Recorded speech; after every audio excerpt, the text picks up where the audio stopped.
funding for the U.S. Postal Service and election infrastructure has become a major sticking point in congressional talks on a coronavirus relief package, with President Donald Trump vowing to block any money to facilitate mail-in voting. The stalemate in approving the deal means Americans affected by the coronavirus hit to the economy will be waiting longer for further aid. The president has been railing against mail-in ballots for months as a possible source of fraud, despite little evidence it takes place and the millions of Americans using the post office to cast absentee ballots for years. A box of absentee ballots wait to be counted. Our ability to vote without going to a polling place is especially important this year as people look for ways to vote without risking being infected by coronavirus. Mr. Trump said his negotiators resisted Democrat calls for additional money to help prepare for voting during a pandemic that has killed more than 165,000 Americans.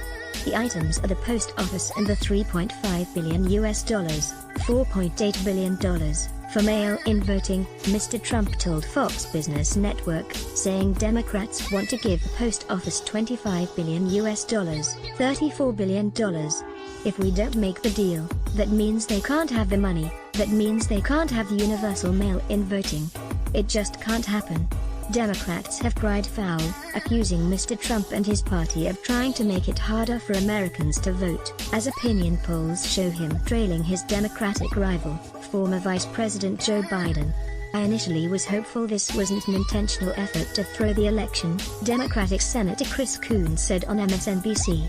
I am gravely concerned given the recent changes in the leadership of the Postal Service that we've seen by the Postmaster General, who I'll remind you was a major Trump campaign contributor.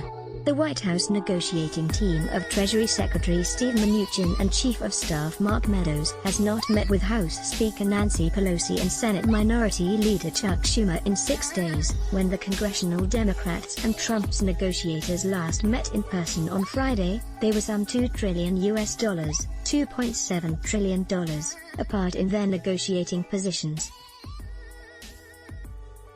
A Reuters/Ipsos poll this week showed that Americans blame both parties for the standoff, which has led to the expiration of a $600 per week, $839 lifeline to unemployed people. New Postmaster General Louis DeJoy, who has donated $2.7 million $3.7 million to Mr. Trump and his fellow Republicans since 2017, has ordered operational changes and a clampdown on overtime, in a bid to fix the financially troubled Postal Service, which reported a net loss of $2.20 billion in the last quarter.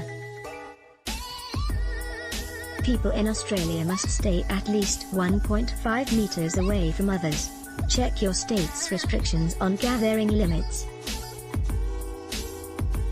If you are experiencing cold or flu symptoms, stay home and arrange a test by calling your doctor or contact the Coronavirus Health Information Hotline on 1-800-020-080. News and information is available in 63 languages at sbs.com.au/coronavirus. Let's block ads.